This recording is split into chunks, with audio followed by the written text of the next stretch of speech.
After Sam died, my mom and Edie got really close. They'd both lost a lot.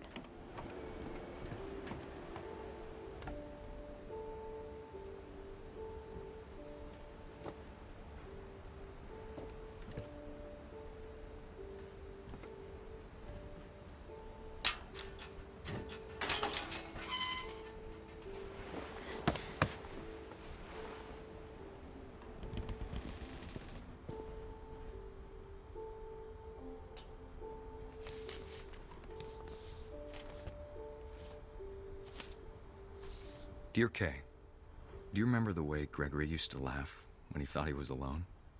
Like something funny was happening, but only he could see it.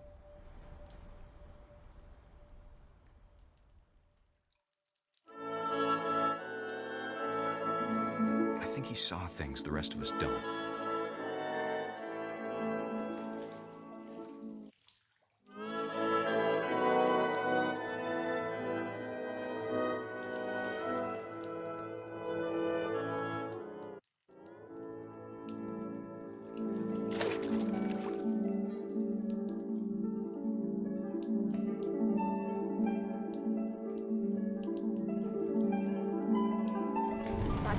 Gregory, it's time to... Hold on, sweetie. Hello? Sam, I told you I don't want to talk right now. I wonder what he saw. What his world was like.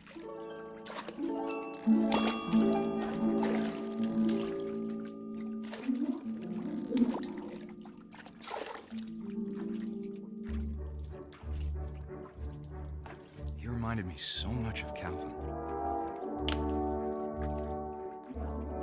Lost in his imagination.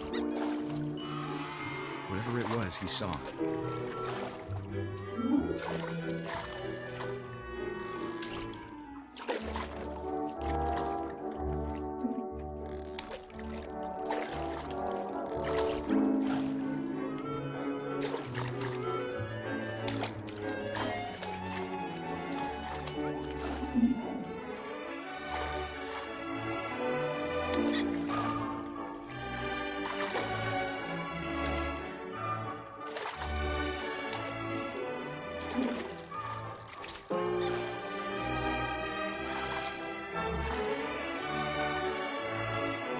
It sure made him happy.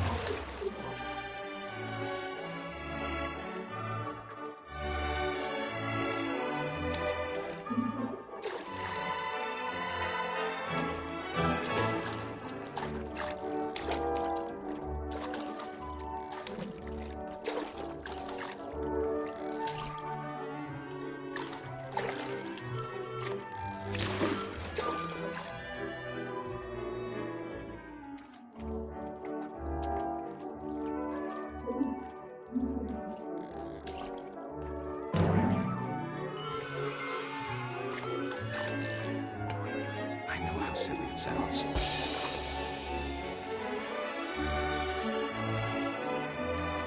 That I worried about a baby being too happy. But I could feel him slipping away. Sorry about that, Gregory. I know you did everything you could. Maybe if I hadn't called that night. Damn it. Hold on, I don't want Gregory to hear this.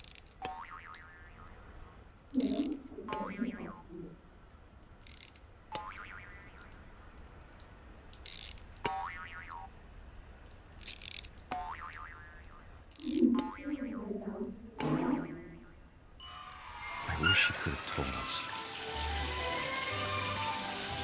about the world he saw.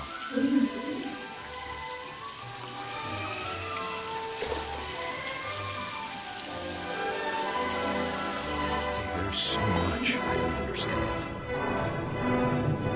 about Gregory, about everything.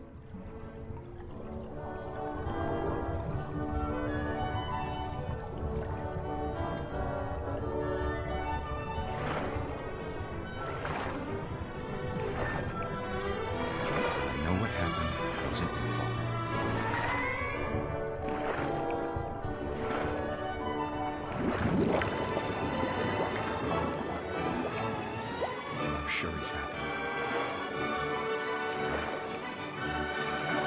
He'd want you to be happy too. Good luck, Kay. Love, Sam.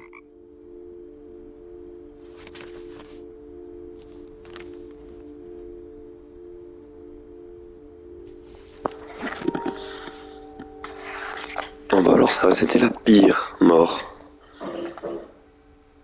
du jeu, je pense. Alors techniquement, là, il me reste Eddie, Sven,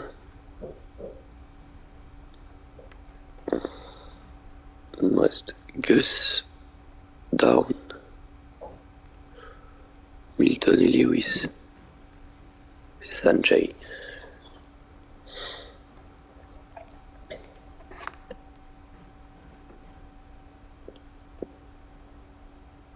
Ah non, on compte que les Finch, du coup il me reste 1, 2. Il me reste Eddie, il me reste Down, il me reste Gus, il me reste Milton et Lewis.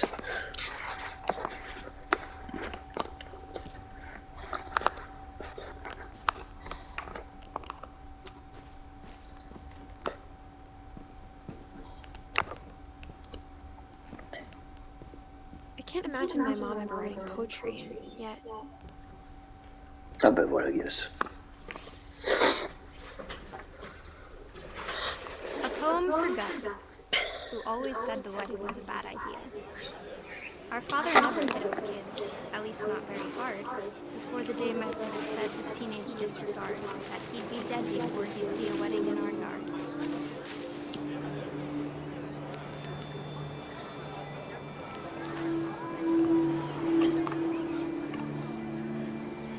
My father made him come, of course, but Gus stood far apart, just flew his kite and bottled up the storm inside his heart.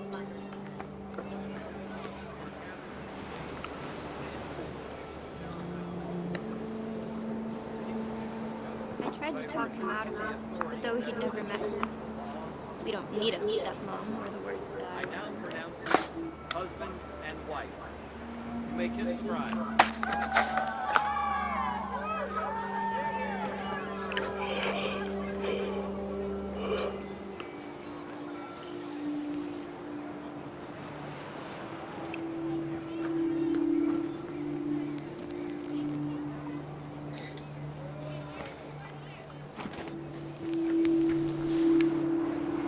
When the time for photos came, Dad ordered him to come here. But Gus declined, and as a sign held up his middle finger.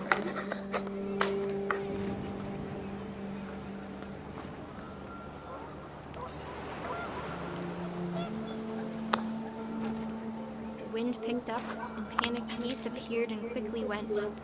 But all the humans did that day was go inside the tent.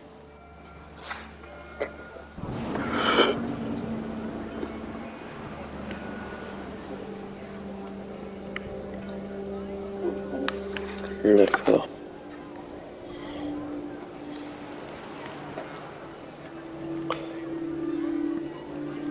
Moi j'en connais un qui va nous faire une Claude François.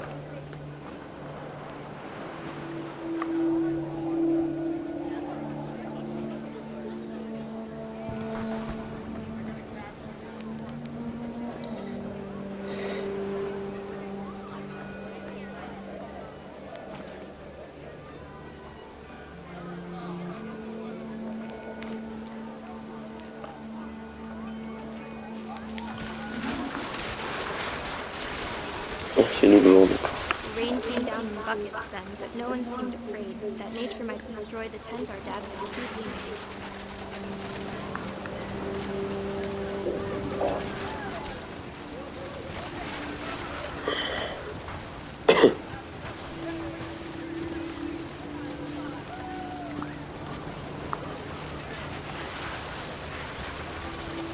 The thunder sounded much too close and full of angry wind. But all my father said to this was, "Make the music louder."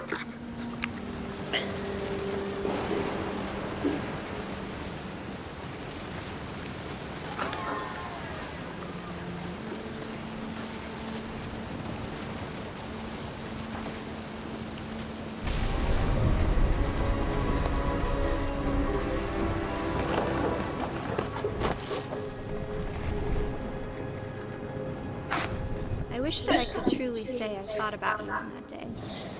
Out there on the beach alone, just you, the wind, the sea, and foam.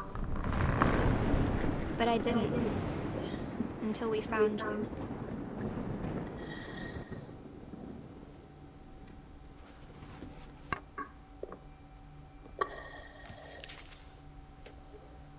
She never talked about him, Même but pas. Mom told me once if I was a boy. Il s'est fait écraser par une tente. Non, le con.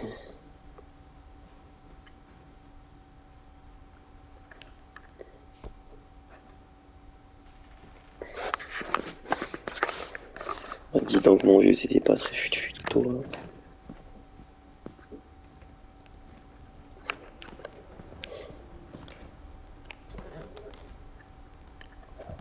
Mais non. Bah si. C'était à prévoir. Voilà. My mom moved up to the loft after her brothers died.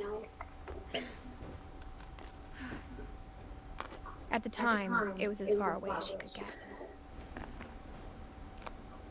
Voilà.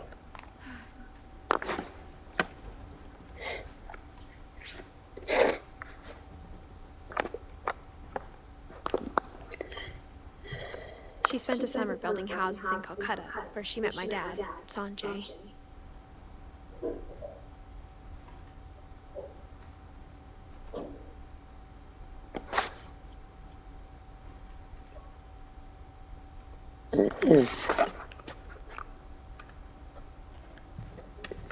Religion was another thing my mom never talked about, but I think it helped her a lot after her dad died.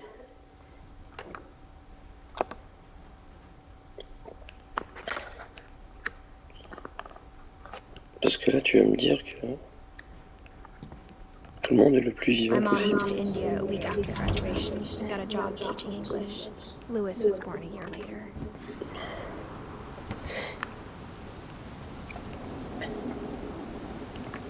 When my dad died, I don't think Mom knew where else to go. I'm sure Edie was happy to have her back.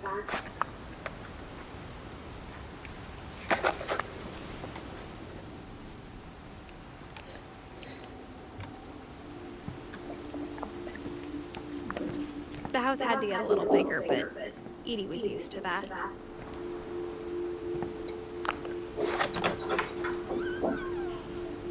And for a while, Waouh.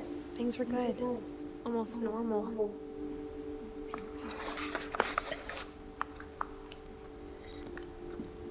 Attends, il faisait quoi dans la maison? But it didn't last.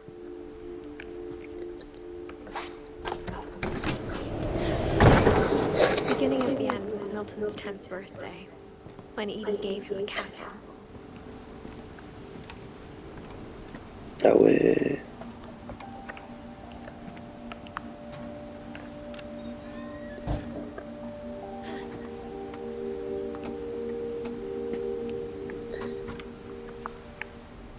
Le pauvre. Ah.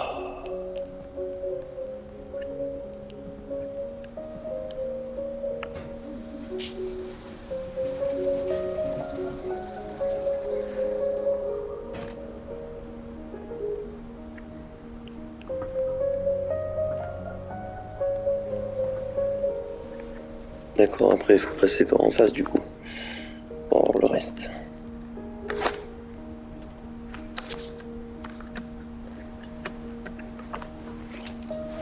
Milton Finch in The Magic Paintbrush.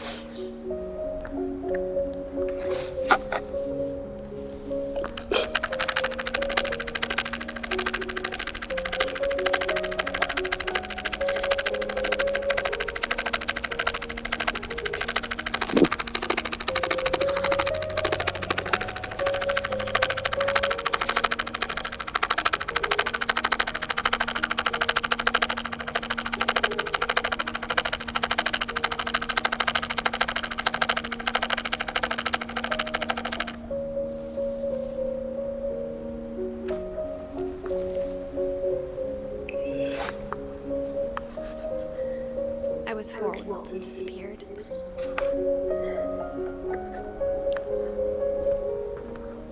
Encore un fatigué, quoi.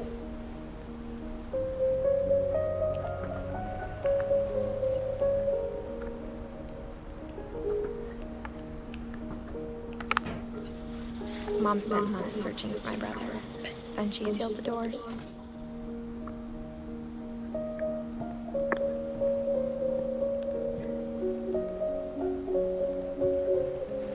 Oui. Whatever Milton had found in the house, Mom didn't want it getting out.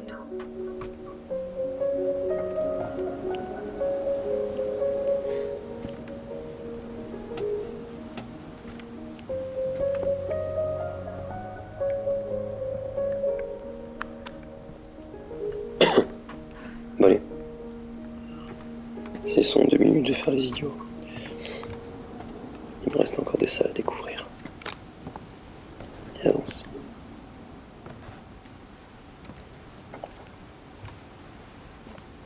Mom definitely blamed Edie, but I think Louis blamed himself.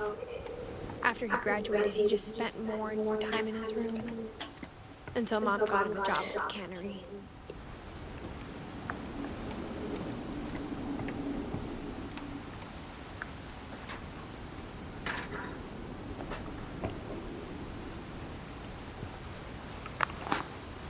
Non, j'ai envie d'aller là d'abord.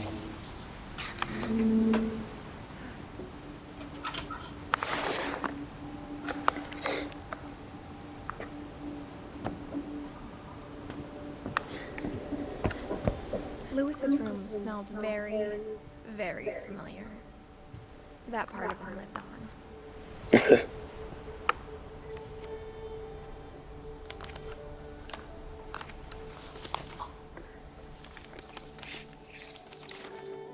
Dear Mrs. Finch, as Louis's psychiatrist, I can understand your desire for an explanation. As I see it, the trouble began in January, shortly after we convinced your son to seek treatment for substance abuse. Newly sober, I believe Louis first noticed the monotony of his daily life.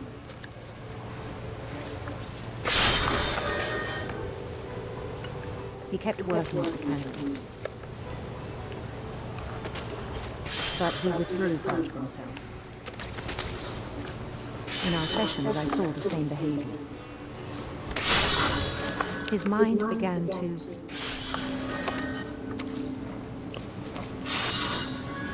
wander.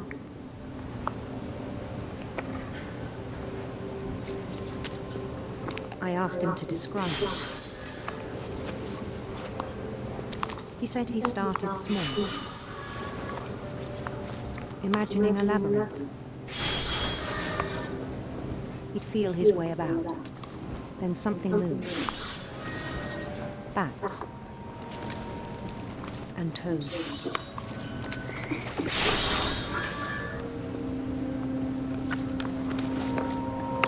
And things that have not names. He knew it was all in his head.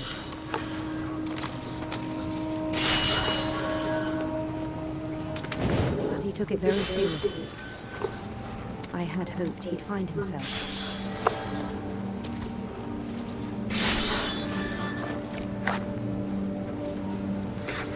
But he found something more.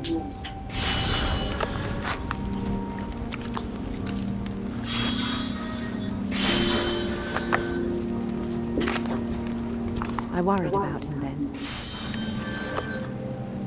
Daydreaming at the cannery. I spoke with his boss. But he said Louis had become a model employee. Methodical, tireless, focused. Like a whole new Louis. So I let him go on.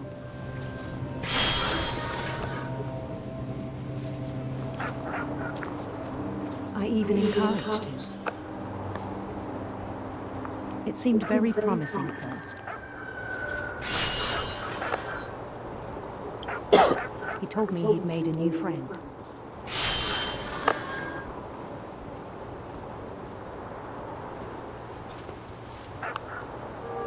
On the edge of a city he named Louis Topia. He built the city up slowly, brick by brick. Then he made musicians.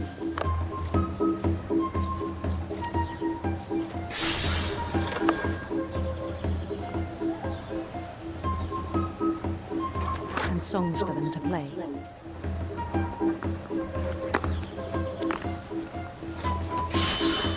He talked about starting a band. And he was always humming something. Every day his imagination grew stronger.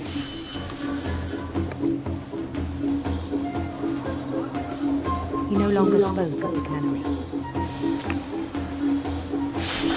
But his chopping was as reliable as ever. Then one day it struck him that all the cheering crowds, even the stones under his feet, were all in his imagination. So he could do whatever he wished.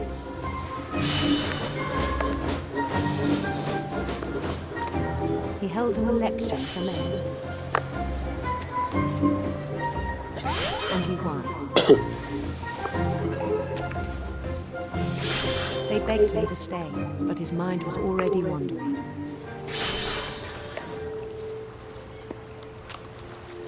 It became a game for him.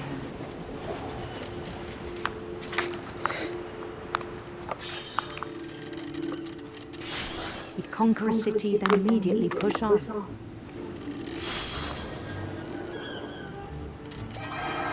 New Louisville.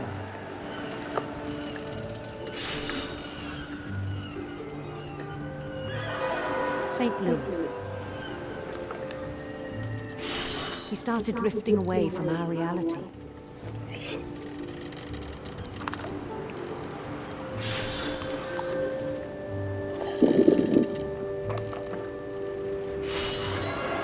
Minneapolis.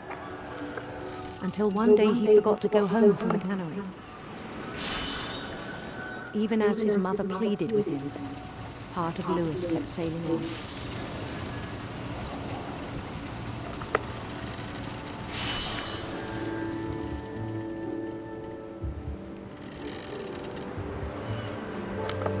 In Louisville, he heard rumors of a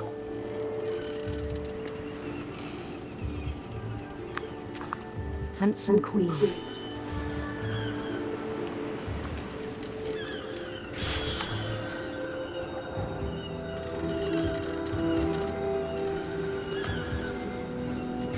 The queen was on her own quest for radiant rainbows.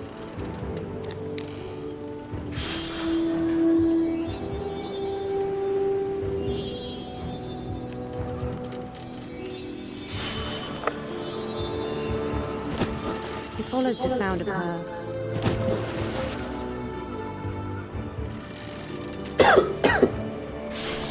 electric sitar.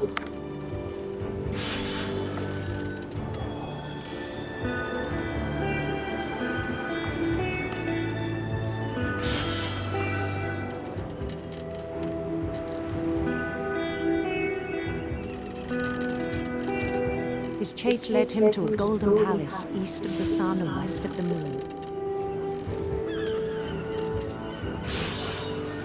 Even then, his logic remained sound.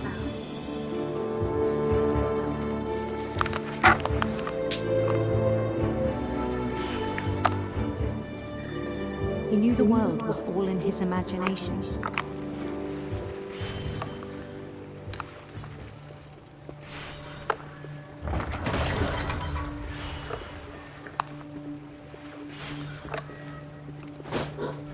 But he was so proud of having created it. In his own eyes, he'd become something greater than a king.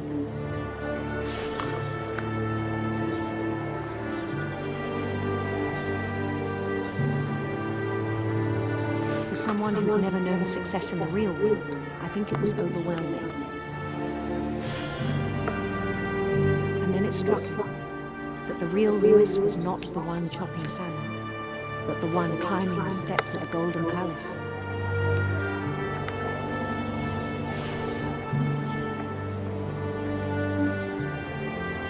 My imagination is as real as my body, he told me. It was hard to argue with him.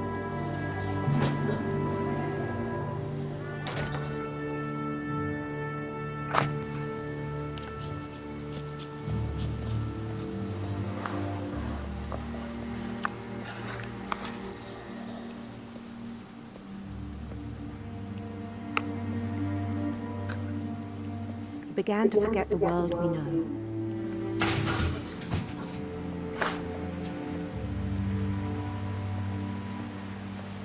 I think it pained him to remember Lewis, the cannery worker.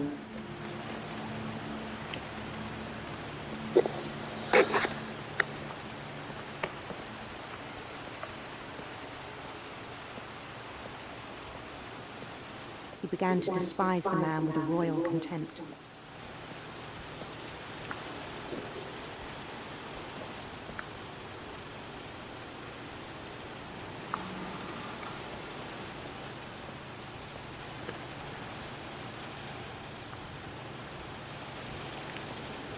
I still thought I could save him.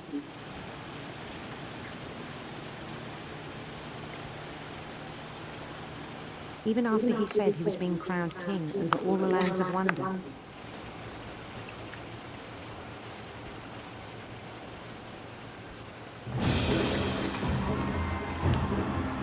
The palace would be packed with his companions. Ok.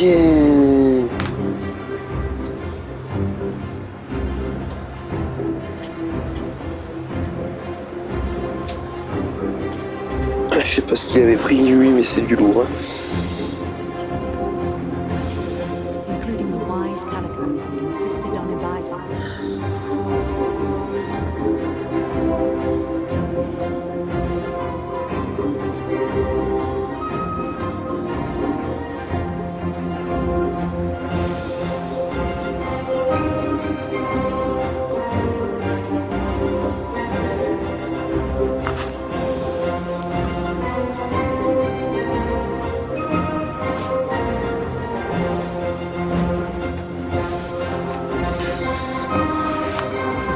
Waited, holding his crown.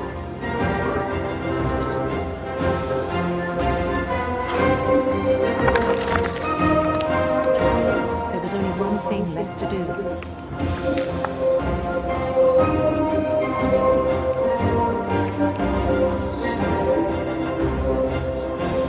Bend down his head. Mais non.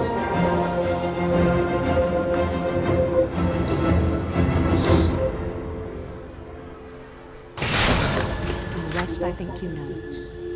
Mrs. Finch, your son was a kind man who will be missed by all of us who knew him. Eh ben dis donc.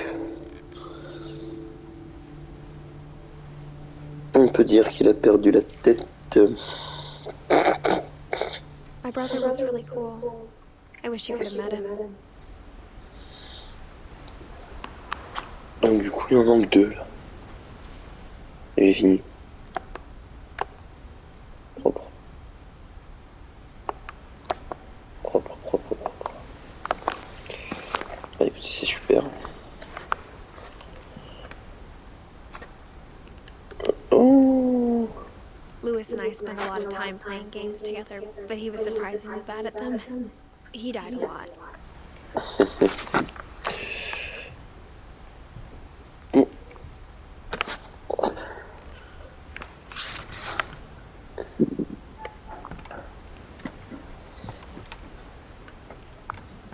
On the way back from Lewis's funeral, my mom told me to start packing.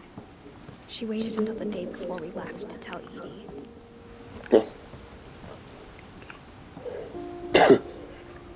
Ah bah c'est là où je serais resté bloqué, je crois.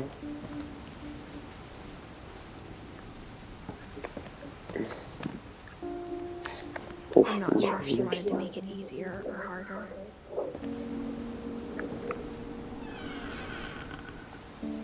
I wish we'd stayed.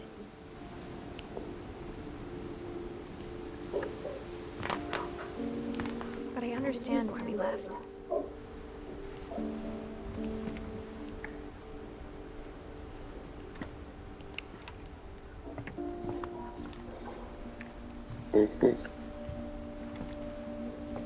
My mom ended up leaving everything behind.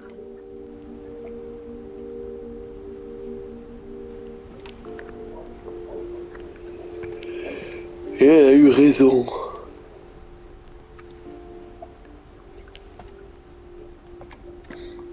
Au moins ta mère est encore en vie.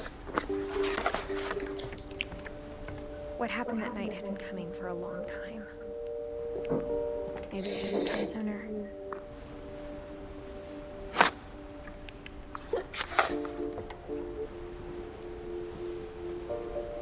But it had to end one way or another.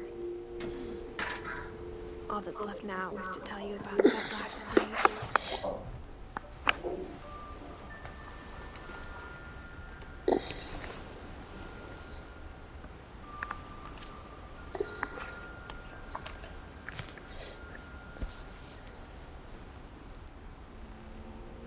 That whole last day, Edie just watched us pack and didn't say a word. Until supper, when she raised her glass and said, "To our final night together, and all our final nights apart." Grandma, you know what I said about alcohol. Some of your medications are very specific. I left a present for you in the hallway. Why don't you go open it? The grown-ups have to argue now. I'm sorry, you're right. We're all leaving tomorrow. Let's just enjoy our last... I'm not leaving. Edith, you're excused.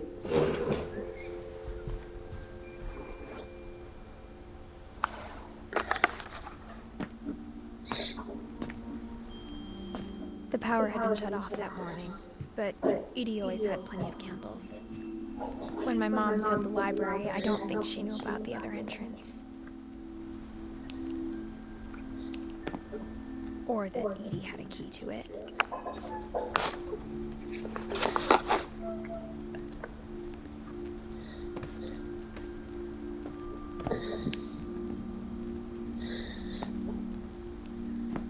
That thing you're afraid of isn't going to end when you leave the house. Edith has a right to know these stories. My children are dead because of your story.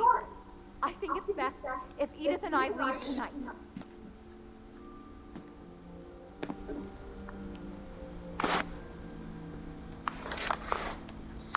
I'll have the nursing home send a van for you in the morning. Okay?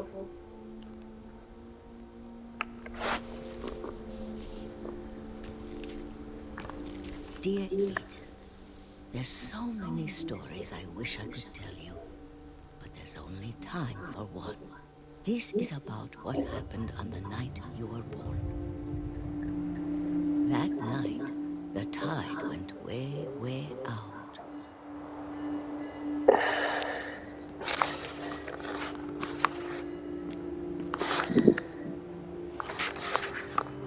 It was the first and last time I ever saw the old house aground. There'd been an earthquake out in the middle of the ocean. They called it the lowest tide in 1,000 years. It smelled awful. You know, I've seen that house every day of my life.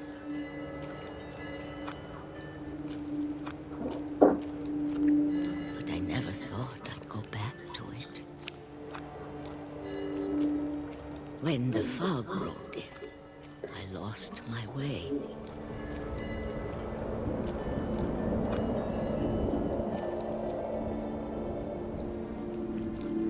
I got turned around.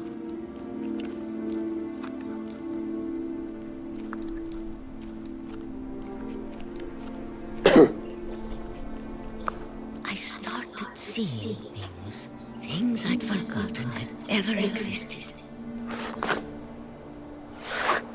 Là, de toute façon, je peux pas rien faire. Là. Ah, si.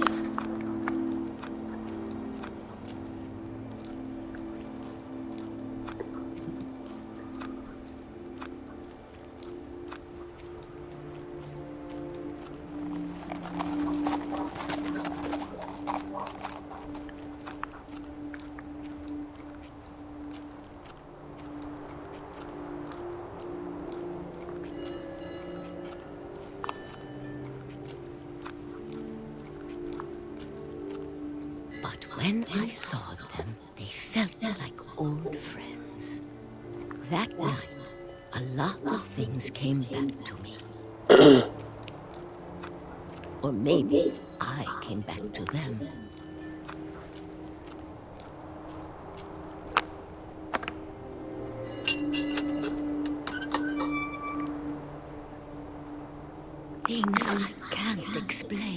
but that I need you to try. Edith, what are you doing in here?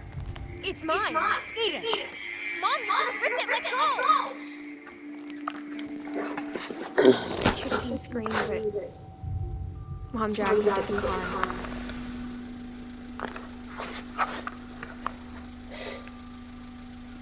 I never saw Great Grandma Edie again. The next morning, the band came to pick her up, but she was already gone. After that, we moved around a lot.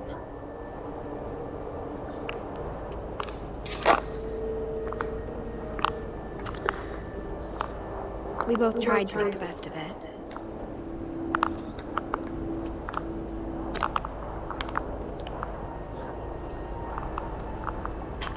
A few years went by.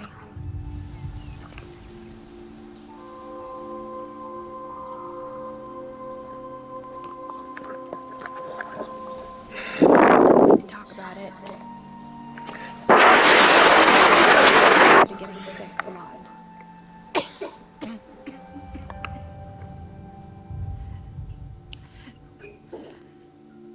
She got better for a while,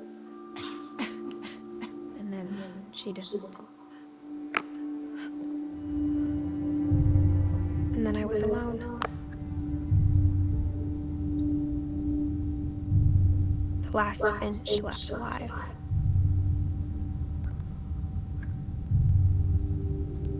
Until I found out about you. I'm still not sure what to tell you about all this. If we lived forever, maybe we'd have time to understand things. But as it is, I think the best we can do is try to open our eyes. D'accord. Appreciate how strange and brief all of this is.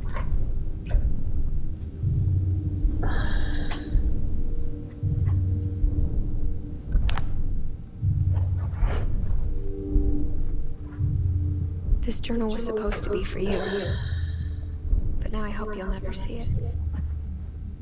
I just want to meet you and tell you all these stories myself.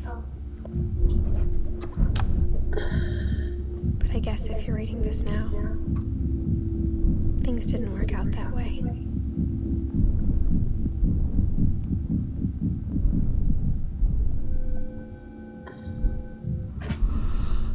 This is where your story begins.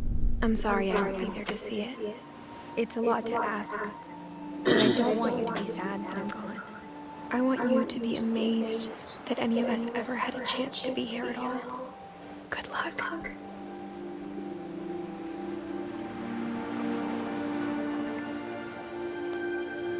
Oh shit.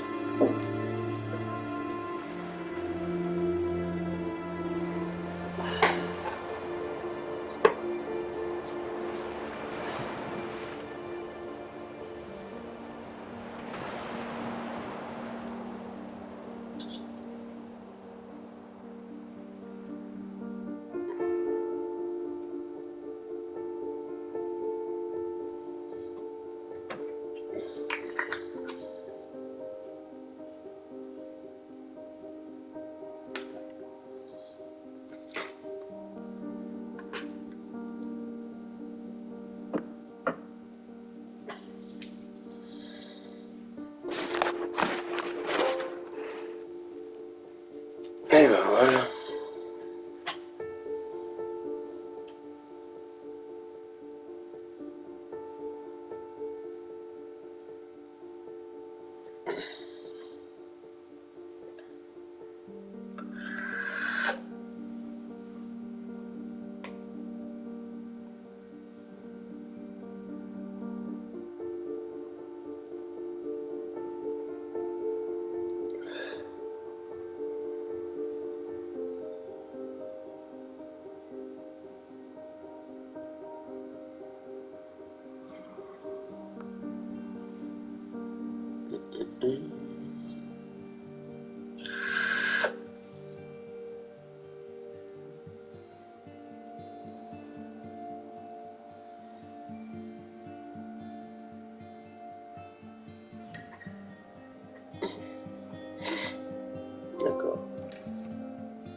Goes down, Gregory.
Ah oui, d'accord.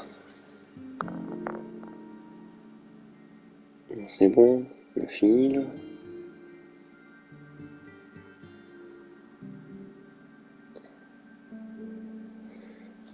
C'est un générique original, quand même. De là en faire tout un fromage, je ne pense pas.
Et voilà, ça fut la fin.